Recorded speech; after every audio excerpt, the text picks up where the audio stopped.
warahmatullahi wabarakatuh. Bagaimana kabarnya anak-anak?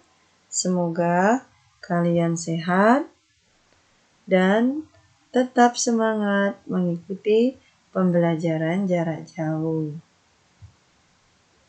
Sebelum kita belajar, kita berdoa dulu ya, agar pelajaran ini mudah kita terima dan bermanfaat ke depannya.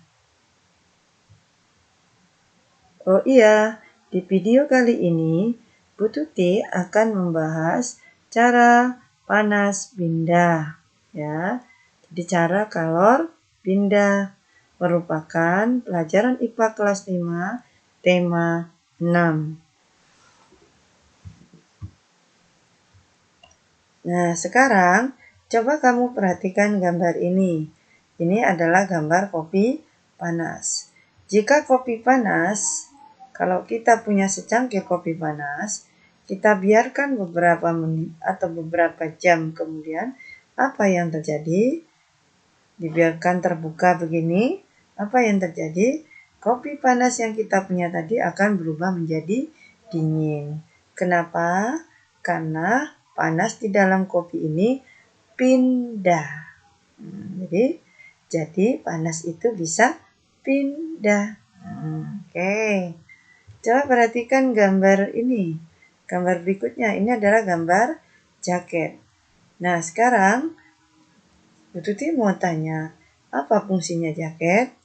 Fungsinya jaket adalah untuk supaya badan kita menjadi hangat. Yang menjadi pertanyaan, kenapa kita pakai jaket badan kita jadi hangat?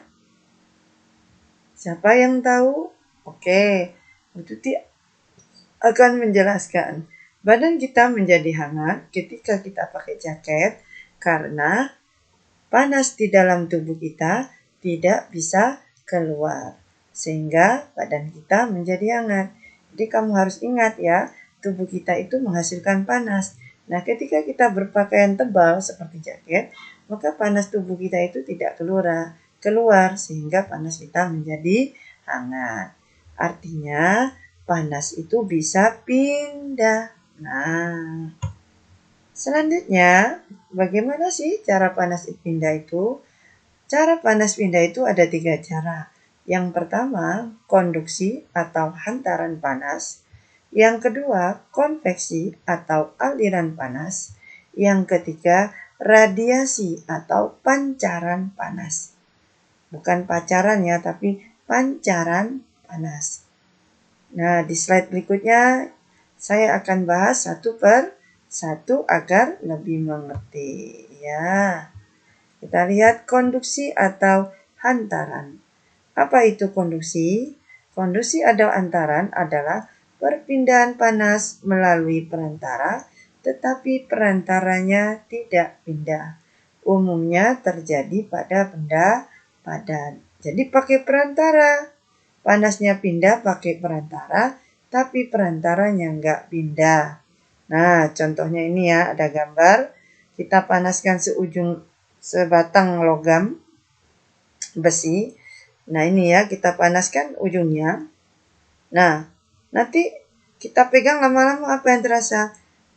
Pegang di sini nanti jadi bagian yang ini, bagian pangkalnya akan menjadi panas. Nah, sehingga kenapa? Karena panas yang di bagian sini akan pindah ke sini. Tetapi ya, perantaranya mana? Perantaranya logam ini. Nah, batang ini, apakah batang yang sini pindah ke sini?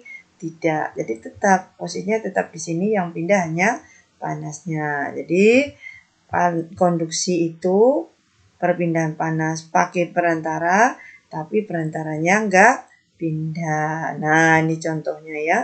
Masih banyak lain contoh yang lain. Oke. Selanjutnya, konveksi atau aliran adalah perpindahan panas diikuti dengan perpindahan perantaranya. Jadi perantaranya itu, jadi ini sama konduksi. Pakai perantara, tetapi kalau konveksi perantaranya ikut pindah. Nah, Jadi terjadi pada benda gas dan benda cair. Nah, ini contohnya ya.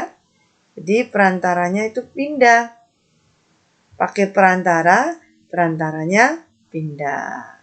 Jadi baik konduksi maupun konveksi itu pakai perantara. Bedanya kalau konduksi perantaranya nggak pindah, kalau konveksi perantaranya pindah. Nah, ini contoh dari konveksi. Ini yang paling sering keluar soalnya adalah ini. Peristiwa angin darat dan angin laut. Nah, ini merupakan peristiwa konveksi. Angin darat itu apa sih? Kelas 4? Lupa.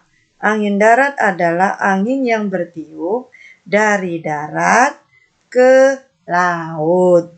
Jadi saya ulangi, angin darat adalah angin yang bertiup dari darat ke laut.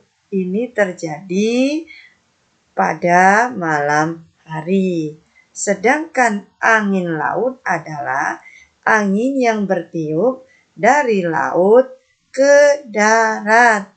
Terjadi paling kencang siang hari. Jadi kalau ditanya orang nelayan kalau mau ke laut pakai angin apa ya nak? Jawabannya angin darat. Nah, makanya nelayan itu kalau nangkap ikan malam dia menggunakan angin darat. Angin darat itu apa? Angin darat adalah angin yang bertiup dari darat ke laut. Kan dari darat dia mau ke laut. Malam hari kencengnya. Kalau angin laut, nah ini kalau pulang dari nangkap ikan, ini nelayan tradisional ya, bukan nelayan canggih. Kalau nelayan canggih ya pakai perahu mesin. Ini nelayan yang gunakan perahu layar ya. Di angin laut yang bertiup, angin laut adalah angin bertiup dari laut ke darat. Nah, ini dipakai nelayan untuk pulang setelah selesai menangkap ikan. Nah, ini dia lagi biji kacang hijau naik turun. Nah, kamu coba perhatikan, kamu rebus biji kacang hijau, apa yang terjadi ketika direbus? Bagian bawah akan turun naik ke atas. Bagian atas turun naik turun ke bawah. Jadi dia.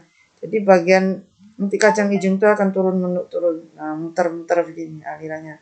Sama dengan merebus air. Merebus air itu juga begitu. Jadi yang pertama panas tuh air bagian bawah.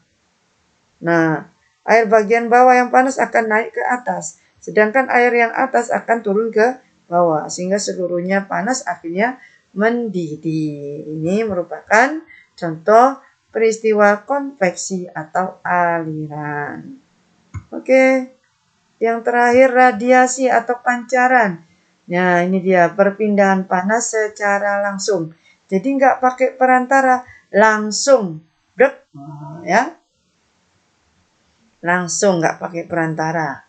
Jadi nanti kalau ada pertanyaan, perpindahan panas apa yang nggak pakai perantara? Jawabannya radiasi atau pancaran.